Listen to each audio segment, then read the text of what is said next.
এই সত্যি করে বলো তো তুমি সবসময় যেখানে থাকি সবসময় আপনার কোথায় থাকা হয় শুনি?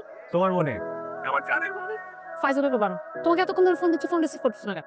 শুনতে পাই নিজে তো ফোনের ভলিউমটা বাড়িয়ে রাখতে পারো না? হার্টের ভলিউম তো এর থেকে বেশি বাড়ানো যায় না জান, যদি তোমার বুকের মধ্যে না। সব সময় শুধু স্যার। আচ্ছা ঠিক আছে, শুনতে পাও, তো ফোনটা রিসিভ না করতে পারো, ফোনটা ব্যাক তো করতে পারো তাই না? ব্যালেন্স নাই যে বাবু। তোমার ফোনে যদি ব্যালেন্স না থাকে সেই ফোনটা পকেটে নিয়ে কেন ঘোরো?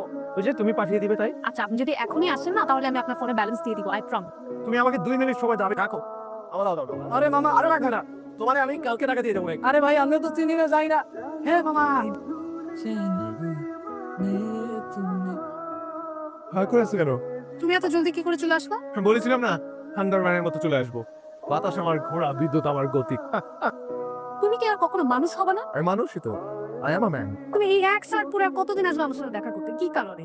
আমার আর শার্ট নেই। তোমার যে ফেসবুকে ছবি দাও নতুন নতুন কি শার্ট পরে, বান্ধবীরা তোমার কমেন্ট করে, লাইক দেয়, ওগুলো কোথায় পাও তুমি? ওগুলো আমার রুমমেটের প্রোগ্রাম করে। আচ্ছা তুমি কি চাকরি টাকরি কিছু জোগাড় করবা না? তোমার জন্য কতদিন অপেক্ষা করবো বলো? আর বেশি দিন না, কতদিন? এই ধরো এক জীবন। তুমি কি কখনো মানুষ হবে না? আমি যদি অন্য কারো বউ হয়ে যাই তুমি সেটা সহ্য করতে পারবে? চলে গিয়ে গেছে একটা কি হচ্ছে দেখি? দেখি কিছু না। আহা দেখি না কি গেছে? মানে তোমার বাবা না, মানে মালটা গুলা দেখতে তোমার বাবার মতো। দেশ সবসময় বাদরা কাটবি না তো। তুমি অনেক করতে পারছো না, নিজের টাকা দিয়ে খেতে পারো না, অবাক হয়ে যাচ্ছে কেন? না এটা আমার টেবিলের। ওয়ালাইকুম সালাম। আমি গত 2 সপ্তাহ আগে আপনাদের এই এইচআর ডিপার্টমেন্টের জন্য একটা ইন্টারভিউ দিয়েছিলাম চাকরির জন্য। সরি স্যার, আপনাকে ইনফর্ম করা হয় আমাদের লোক নিয়োগ দেওয়া হয়ে গেছে। কি বলে প্লিজ টেনশন করিস না, আর কানিয়ে ট্রাই কর। কথা বলো না কেন? তুমি ফোন ধরো না কেন কালকে রাতে? কই ছিলা তুমি? এসেছে ঠিক আছে, ফাইজলামি করবা না একদম। কজন করবো কেন? তুই কেমন দেয়ার লাগে? মেঝেতে কেন থাকবা তুমি? তো বাবা আমার চাচা আসছিল গ্রাম থেকে, ওনাকে হাতে শুইতে দিচ্ছি, আমি মেঝেতে ছিলাম। তো ফোনটা কেন রিসিভ করো? আমার ফোনে শব্দ হয় না, সবাই না মানে আমার ফোনটা ভাইব্রেশনে দিয়ে রাখছিলাম তো। ফায়ার প্রেশারে থাকলে তো ফোন আসলে বোঝা যায়। হ্যাঁ ভাইব্রেশনও হয়েছিল গতকাল রাতে, আমি টের পাইছি। কিন্তু আমার চাচা নাক ডাকে তো আমি ভাবছি যে ওই আওয়াজটা হচ্ছে চাচার নাক ডাকা। তোমার কি মনে হয় আমাকে যা বলবা, যা ইচ্ছা তাই বলবা, আর আমি ওগুলো সব বিশ্বাস করবো? আমি কোন দুঃখে যে তোমার সাথে প্রেম করছি না? দুঃখ করতেছো কেন তুমি? তুমি শুক্রিয়া করো যে আমার মতো ছিল তোমার কপালে যুক্ত। আজ তো বাদ দাও তো, বিয়ের পরে কি খাওয়াবেন আমি তো শুনতে চাই। আমি কেন তোমাকে খাওয়াবো? বিয়ে করে খাওয়াই না? ডায়েট করবা, তুমি শশা খেয়ে সারাদিন পার করে দিবা। আচ্ছা এই কথাটা আপনি আমার মাকে গিয়ে বলতে পারবেন? ও স্যার, আলবাত পারবো। ও আচ্ছা তাহলে কবে যাচ্ছেন, কবে অ্যাপয়েন্টমেন্ট নিচ্ছেন আমার মার সাথে? পোকরা স্যুট ড্রাইভার করতে দিচ্ছে তো, ওটা আসলেই তা বলবে। পোকরা স্যুট না, পোকরার মানে আমার রুমমেট পোকরা বকরের স্যুট ড্রাইভার করতে দিচ্ছে। পোকরা বকরের স্যুটটা পরে তো আমি যাবো। কথায় পাইছেন, সবসময় পাইছেন, তুমি কি পাইছেন? তোমার আমার মায়ের কাছে যাবে না, আমার সাথে যাইতে হবে না, তোমার সাথে থাকতে হবে না, তোমার সাথে ব্রেক। আমার 15 টাকা দিয়ে যাও, আমি আমার কাছে কোনো ভাঙতি নাই। 10 টাকা দিয়ে যাও। আমার কাছে 500 টাকা নোট আছে। শোনো, আমি বলি আমাকে কিছু টাকা দিয়ে যাও। হ্যালো, ওয়ালাইকুম সালাম। আমি ফোন দিয়েছিলাম আপনাদেরকে, আপনারা ফোন ধরেন না প্রথমত, আর দ্বিতীয়ত 1 মাস হয়ে গেছে আপনাদের ওখানে চাকরি ইন্টারভিউ দিয়েছি, এখন পর্যন্ত জানান নাই কেন রেজাল্ট? সরি স্যার, ব্যস্ততার জন্য আপনাকে জানানো হয়নি। আমাদের ইন্টারে লুক নিয়োগ দেওয়া হয়ে গেছে। যে তু মেরা টি হ্যালো বাবু, তুমি কই? নরকে আচ্ছা শোনা, সত্য না তো? আগুনে পড়ে তুই জাহান নামে না। তুমি এখন তো ফোন দিছো কেন? তোমার সাথে আমি ব্রেক আমি বলছি না? ব্রেকআপ বললেই ব্রেকআপ হয় নাকি? তুমি তোমার লোক পাবো কোন জনকে? জনম জনমের। পাঁচজনে বন্ধ করো। ফোন দিছো কেন? তোমাকে মানা করছি না ফোন দিবা না? তোমার সাথে আমার খুব ইম্পর্টেন্ট কথা আছে, কালকে একটু দেখা করো। একটা গুড নিউজ আছে। কি গুড নিউজ বলো? আগে ফুলগুলো নাও, তারপর বলছি। কি সূর্য কোন দিকে উঠেছে? ফুল বা পাঞ্জাবি পরে আসছো? তোমাকে আজকে কাজী অফিসে নিয়ে যাবো। তুমি আবার ফাইজলামি করছো আমার সাথে তাই না? তুমি তো আমার একমাত্র গার্লফ্রেন্ড, আজ হোক কাল হোক তোমাকে তো আমার কাজী অফিসে নিয়ে যেতেই হবে। এখন বলো কোন নিউজটা? তুমি অস্থির হচ্ছে কেন? গুড নিউজ ধীরে সুস্থে শুনতে হয়, ধীরে সুস্থে বলতে হয়। আমি তোমাকে তুমি বসো, আর আমার গুড নিউজ শুনে তুমি আবার মাথা ঘুরে পড়ে যেতে পারো। এতগুলো আমি করবো না স্যার, তুমি আমার কি করছো? আমার পাঞ্জাবি আয়রন নষ্ট হয়ে যাবে তো। আরে এটা আমার পাঞ্জাবি না, এটা আমার রুমমেট পোকরা বকরের পাঞ্জাবি।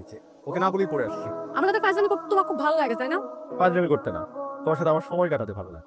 এখন তো খুব সুন্দর করে কথা বলছো, সবসময় ভেবে মন খুলে কথা বলতে পারো না তুমি। মনে কি বয়ম যে খুলে কথা বলবো? কথা বেচা বানাতো, তোমার গুড নিউজটাই তো বলো। গুড নিউজটা হলো আমি একটা চাকরি পেয়েছি। ও মা, ম্যানেজার হিসাবে। কথা তুমি আমাকে আগে করে বলো নাই। বললাম তো। কোন কোম্পানি বিহেভিয়ার? টোটো কোম্পানি। তাই নাকি? না টোটো না, মানে কোম্পানির নামটা আপনার কোম্পানির নামটা বলে গেছে কোম্পানি। আচ্ছা আমি অনেক সিরিয়াস। বাসায় বাবা অনেক কথা বলছে আমাকে। সিরিয়াসলি বাবা একটা তো দেখছে, শুক্রবার দিন সে আমার বাসায় আসবে। তুমি তোমার বাবা মার কাছে আমার কথা বলবা না? আমার বাবা মা কানে শোনে না। কবে থেকে? যেদিন থেকে আমাদের কথা বাসায় জানাতে বলছে। খুব কি আমাকে বলো তো, তোমার কি করে জীবনটাই ফাইজলামি মনে হয়? আমার সাথে তোমার রিলেশনশিপ সবকিছু এগুলো কি টাইম পাস ফাইজলামি তোমার জন্য? আমি তোমার ব্যাপারে সিরিয়াস ছিলাম, এতটাই সিরিয়াস ছিলাম যে একটা বেকার ছেলেকে আমি বিয়ে করতে রাজি ছিলাম। বাসার কোনো প্রেশার আমি এতদিন মানি। তোমাকে আমি সিভি দিতে বলছি যে আমি নিজে ড্রপ করে দিয়ে আসবো, সেটাও তুমি করো না। চাকরি নাই, চাকরি খুঁজে দিতে চাইছি, বাসায় তুমি বলতে পারবা না, আমি বলতে পারবো না, আমি সব ব্যবস্থা করতে চাইছি কারণ আমি তোমাকে সিরিয়াসলি ভালোবাসি। তুমি তো সঙ্গে বিয়ে আরো করতে চাও, লাইফে কোনো রেসপন্সিবিলিটি কি তুমি কখন হতে পারবা?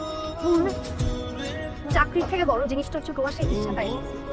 তুমি লাইফটা শুধু এনজয় করতে চাও, মজা করতে চাও, তোমার কাছে সবকিছু শুধু ফান মনে হয়, তো তোমার ফান নিয়েই থাকো। আমার রেসপন্সিবিলিটি তোমার নিতে হবে না। আমি তোমাকে এগুলো সব কিছু থেকে মুক্ত করি। ওরা আমার জন্য কেয়ার করতে হবে না, কিছুই করতে হবে না, আমি তোমার মতো থাক। সূর্য আর কত দিনের অবস্থা কিছু বল, কথা বলছা কেন? আমার কিছু ভালো লাগে না বকো, আমার কোথাও যাইতে ইচ্ছে করে না। শোন কি যা ভালো লাগে দেখো কোন মুখে যাবো আমি খারাপ। হ্যাঁ প্রথম থেকে চাকরি ম্যানেজ করতে পারছি আমি। আরে নাই, কোন মুখ নিয়ে দাঁড়াবো? মানে অরণ্য চৌধুরীর নামে কেউ থাকে? হ্যাঁ আছে, ওনার নামে একটা চিঠি আছে। অরণ্য, এই তোর একটা চিঠি আসছে। আপনি অরণ্য চৌধুরী? মুখটা সাইন কর।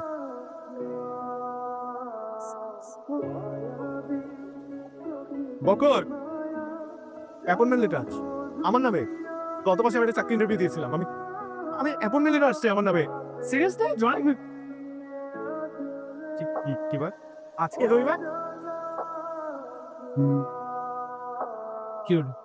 সুপার লিম শুক্রবার ফারাকে ছেলে পক্ষে দেখতে আসা করে আসলো, সিকিউরিটি হয়ে গেছে। চিঠিটা যদি আর 2টা দিন আগে আসতো, just 2টা দিন আগে।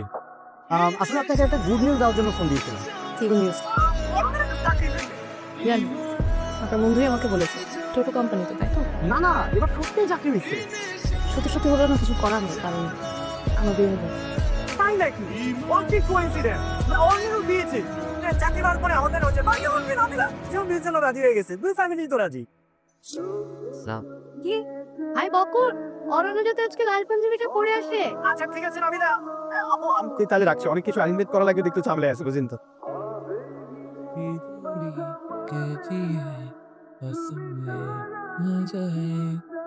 কি নাবিলা বাচ্চা নাবিলা? নাবিলা আমাদের বাড়িওয়ালা একমাত্র মেয়ে। তোর কে নাবিলা? আমার হবু স্ত্রী, আমি ওর সাথে বিয়ে করবো। সব থেকে বড় কথা, ওয়াইফাই পাসওয়ার্ড প্রথম দিন যাওয়ার সাথে সাথেই দিয়ে দিছে। আমি অত কিছু দিছি, সেগুলোর কোনো দাম নাই। লাভলাকে এখন বিয়ে করতে, লাভলাকে বিয়ে করে তুমি আমার সাথে কি করছিস বল? হ্যাঁ করছি তোমার সাথে। আমার সাথে প্রেম করছিস কেন? তুমি কিছু একটা বাচ্চা, তুমি কিছু বুঝো না, প্রেম কি? তুমি কি করছিস কি আমার সাথে বল? গিলা খেলা না, ওসব গিলা খেলার জন্য বিয়ে দিয়ে বসে আছে। তুমি বিয়ে ভেঙে দিত?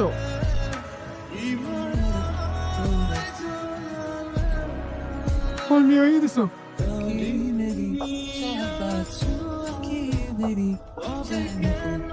আমার নাবিলা নাবিলা বলতে কেউ নাই, এগুলো সব আমাদের প্ল্যান ছিল, এগুলো সব ওর প্ল্যান ছিল, কোকড়া করে।